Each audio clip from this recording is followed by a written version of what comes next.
Indo 60 का दशक और इंडो चाइना के मध्य हुए युद्ध में 18 नवंबर 1962 का वो आखिरी दिन, जहां हिंदुस्तान हर मोर्चे पर लगभग युद्ध हारता जा रहा था। भारतीय सैनिक युद्ध में बंदी बनाए जा रहे थे। चीनी लड़ाके हिंदुस्तान की सीमा के काफी अंदर थे। नॉर्थ ईस्ट, जिसे तब नेफा के नाम से जाना जाता था, हाथ से जा चुका था और पूरा देश अपनी उम्मीदें लगभग खो चुका था।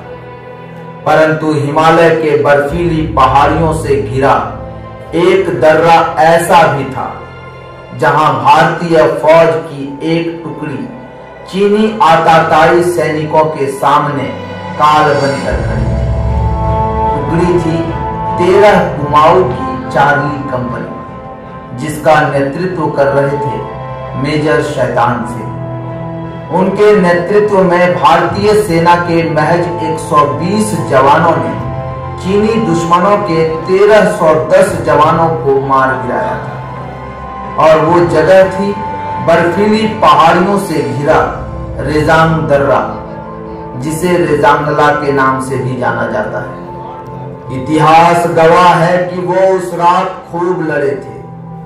एक एक ने 10-10 को मारा था। उनके शौर्य और पराक्रम की धमक से पूरी दुनिया के साथ साथ बीजिंग की धरती भी कांप गई थी।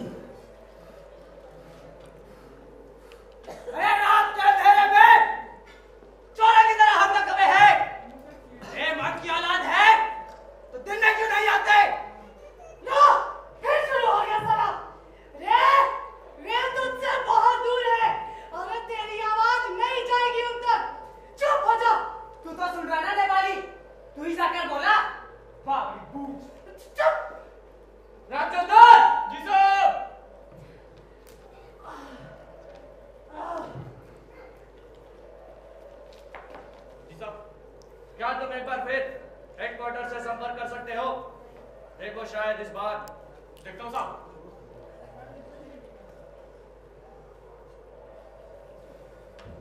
Hello hello, Charlie Mike, Charlie Mike. Hello hello hello, Charlie Mike. Hello hello, Charlie Mike. Hello Mike to Charlie, mic to Charlie. Hello, Charlie to Mike. Major Shaitan Singh body बोल रहा हूं। सर, कल रात के हमले में हमने अपने 33 साथी खो दिए हैं। अब हम सिर्फ 9 ही लोग बचे हैं। सर, हमें रीइंफोर्समेंट की सख्त जरूरत है। ओवर।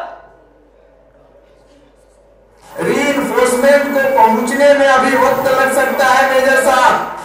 हो सकता है शायद 3 से 4 दिन। तब तक आप लोग पोस्ट को होल्ड कीजिए। मैं हाई कमांड से बात करता हूं। ओवर। दुश्मनों की संख्या बहुत ज्यादा है सर, हम उन्हें नहीं रोक पाएंगे और रेजांगला भी चीन के कब्जे में चला जाएगा। ओवर। सॉरी मेजर साहब, हम अभी कुछ नहीं कर सकते। हालात सही नहीं है।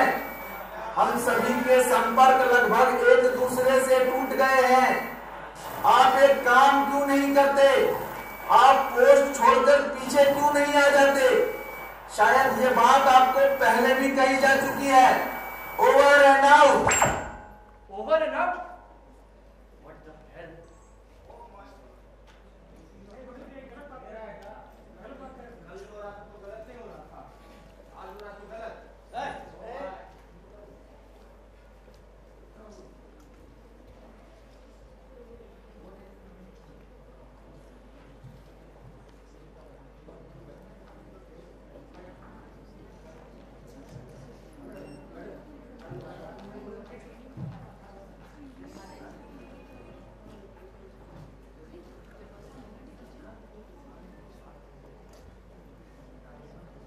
क्या बात है सर? किसी गहरी सोच में डूबे हुए लगते हैं। कुछ खास नहीं दयाल सिंह,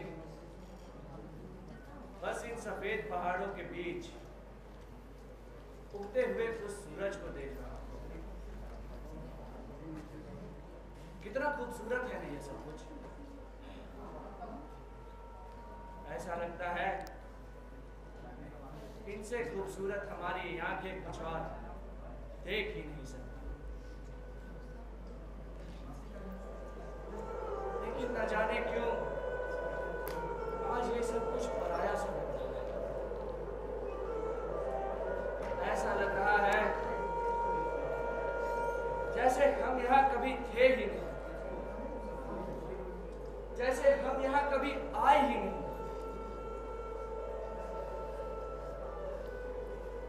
रीइंफोर्समेंट को लेकर भी कुछ साफ साफ नहीं बता रहे ये लोग। पता नहीं पहुंचेगा भी या नहीं। अब हम क्या करेंगे सर? तुम बताओ, हमें क्या करना चाहिए? हमें लड़ना चाहिए। और ये साहब?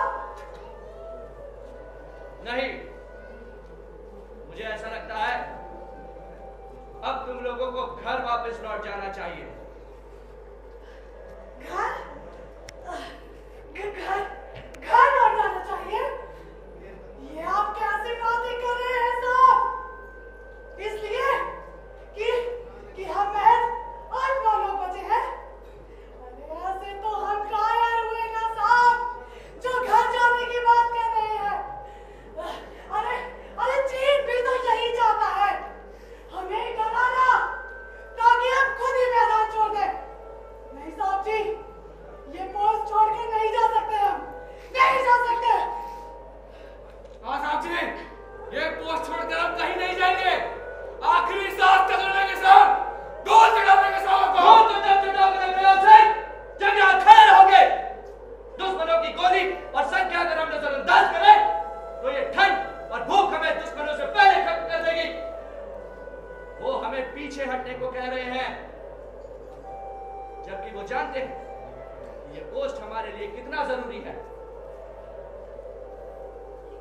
अरे उनकी छोड़िए ना साहब, आप बताइए ना, आप क्या चाहते हैं?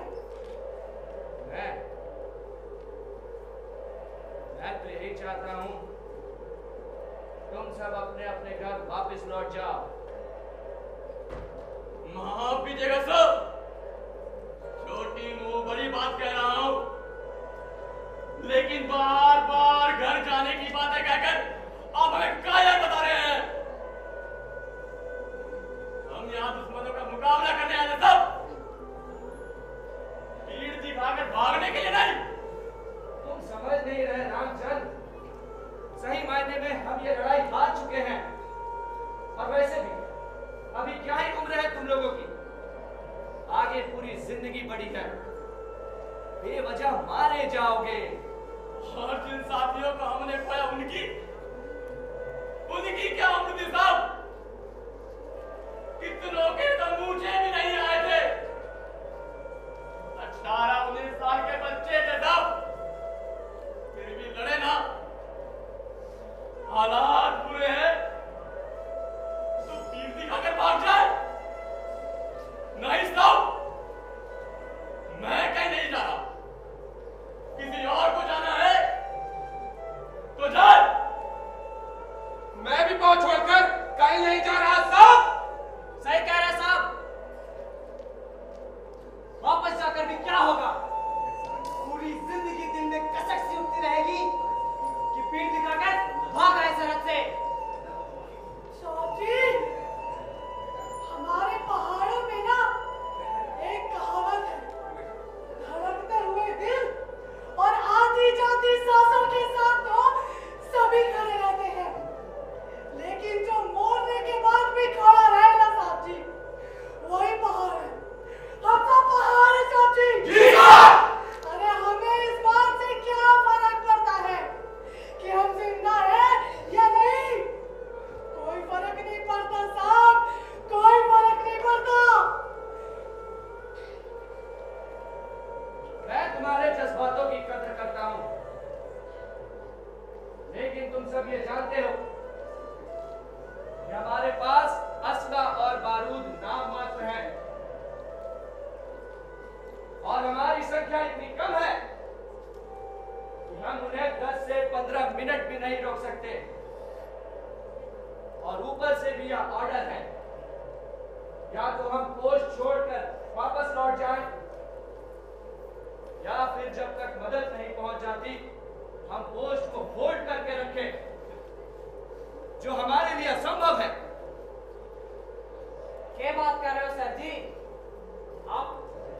करो। अपनी पोस्ट तो क्या, मैं तो उन चीनियों के भी पोस्ट होल्ड कर सकूं। अरे ये साला पोस्ट होल्ड है। अपनी पोस्ट का ठीक है, चीनियों का पोस्ट कैसे होल्ड करेगा रे? अरे ये चीनी बार बार कहते तो रहे हैं, हिंदी चीनी भाई भाई, हिंदी चीनी भाई भाई। हिंदी भाई आगे के खातर यही करते हो।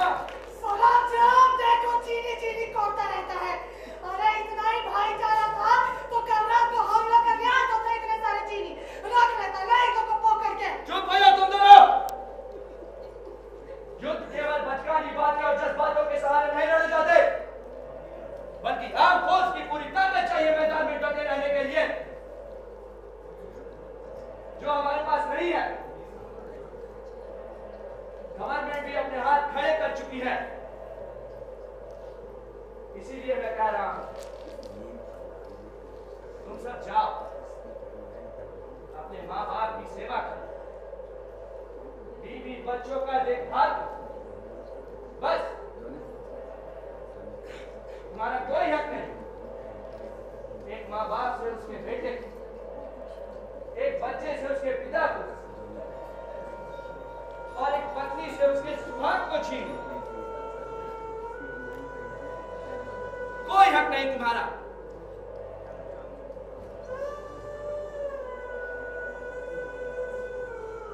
एक बात तो साहब जी,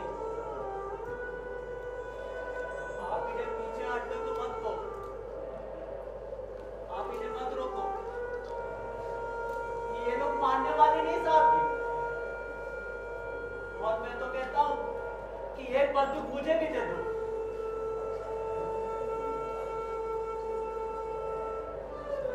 मैं तुम लोगों से आखिरी बार पूछता हूं, क्या देशभक्ति की भावनाओं से परे कोई और भावना तुम्हारे लिए मायने नहीं रखती?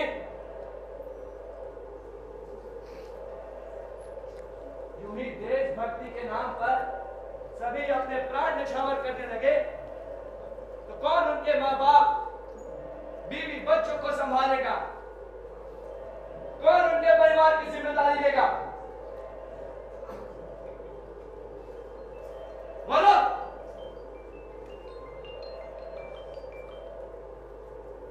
जवाब दो। अरे बोलते क्यों नहीं? साहब जी,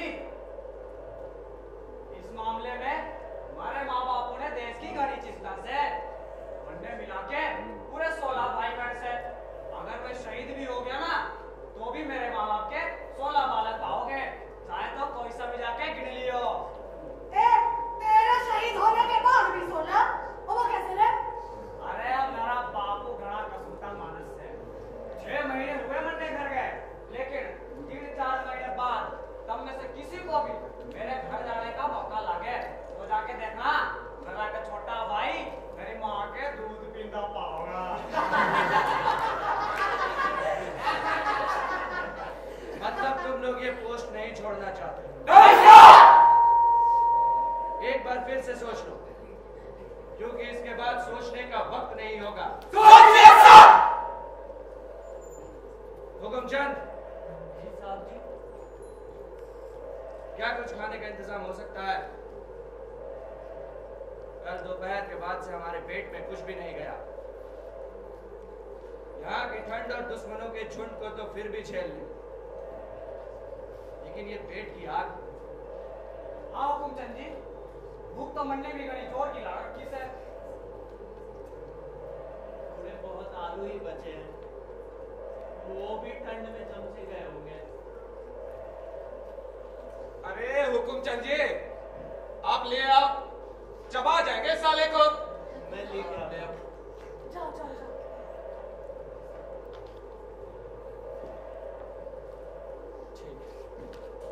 जवानों, शाम होने को है, हमें सावधान रहना होगा। चीन की सेना हमारी ओर कभी भी बढ़ सकती है।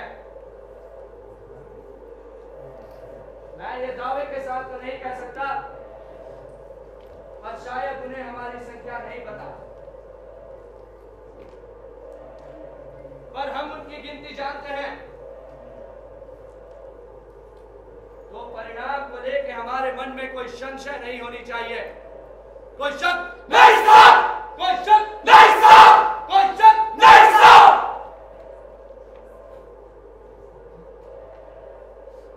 कितना ठंडा आलू है हुकुमचंद जी।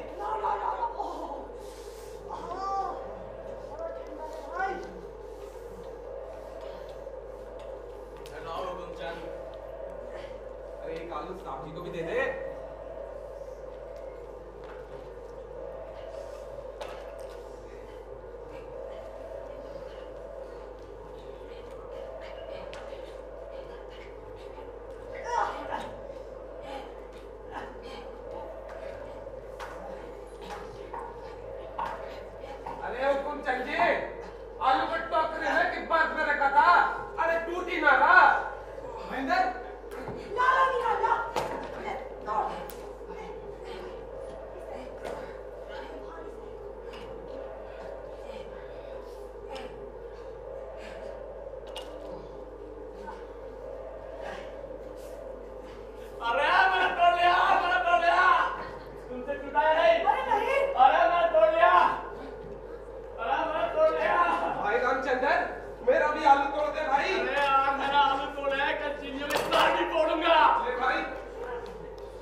अमन चाहता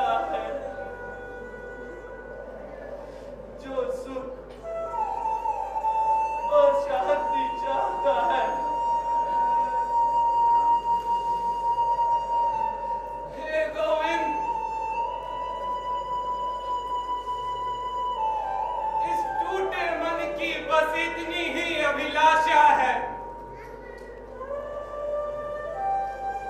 कि अब इस धरा पर जब भी किसी सिपाही को भेजना, तब उसके मन की सारी ममता हर लेना,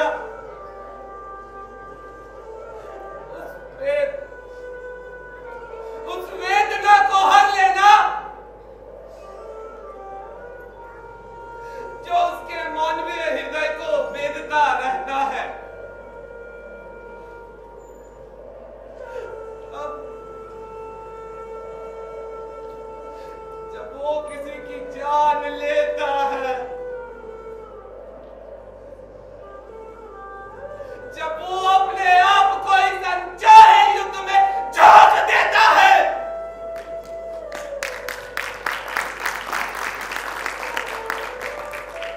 तब जब वो अपनों का हाथ छोड़ता है, या फिर तब जब उसकी सांसें रुकती है, जब उसकी सांसें रुकती है। हे Govind! Mike to Charlie, mic to Charlie. Hello, hello Charlie to mike, hello. चीन की सेना ने हमारी पलटन हाट पर हमला कर उनकी चौकी बर्बाद कर दी है। हमारे कई साथी शहीद हो गए हैं। चीनी सेना 13 कुमाऊं की ओर बढ़ रही है। सावधान रहिए। ओवर। चीन की सेना ने पलटन हाट पर हमला कर उनकी पूरी चौकी बर्बाद कर दी है। अब हमारी तरफ बढ़ रहे हैं। जवानों! चीन की सेना हमारी ओर तेजी से बढ़ रही है। क्या तुम सब लड़ने के लिए तैयार हो? तैयार हो! ये तुम्हारी आखिरी लड़ाई हो सकती है। क्या तुम सब लड़ने के लिए तैयार हो? तैयार हो! जवानों, हम सब कितने हैं? नहीं साहब जी, आप सब 9 हैं। मैं भी हूँ साहब जी। मुझे भी एक बंदूक दे दो साहब जी।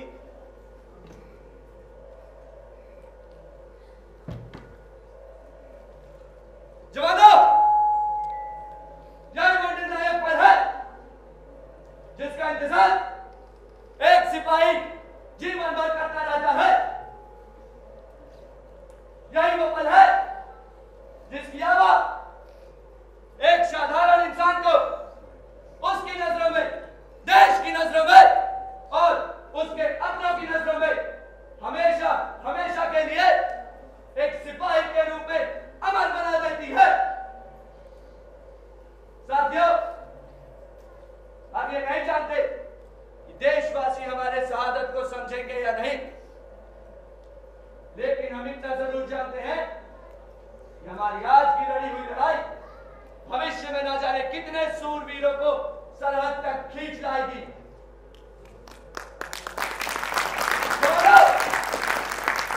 तुम सब अब सचेत हो जाओ और कोई भी पहले गोली नहीं चलाएगा, क्योंकि हमारे पास असला बहुत कम है। हम उनके आने का इंतजार करेंगे और जैसे ही वो हमारे नजदीक आएंगे, हम उन्हें अपनी गोलियों का निशाना बनाएंगे। कोई शक नहीं साहब! कोई शक नहीं साहब! कोई शक नहीं साहब! सतपाल सिंह! जी साहब। तुम ऊपर से नजर रखो। जी साहब। दयाल सिंह! जी साहब। एक बंदूक हुकुमचंद को भी दे दो।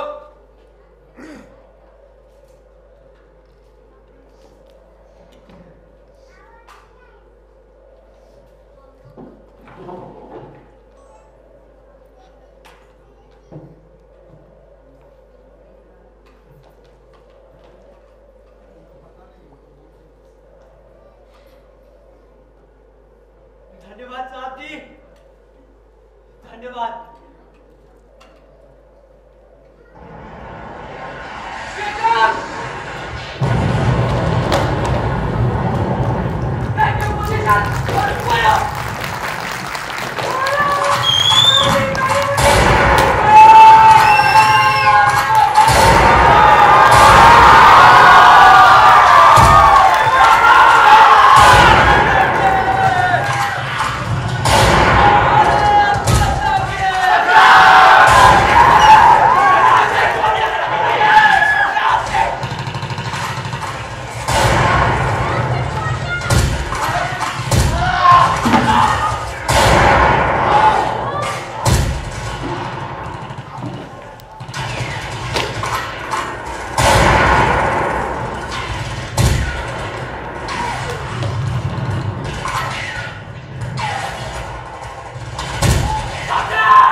राष्ट्रीयता का एकांकी के रूप में प्रदर्शन एग्जाम दिला। आइए स्नातकोत्तर की टीम आगे। यह 1 एक्ट समाप्त हो गया है। आगे प्रतियोगिता जारी रहेगी। स्टीट अर्थात प्रहसन के लिए जिन टीम प्रहसन स्टीट अब हम लोग 10 मिनट बाद शुरू करने जा रहे हैं।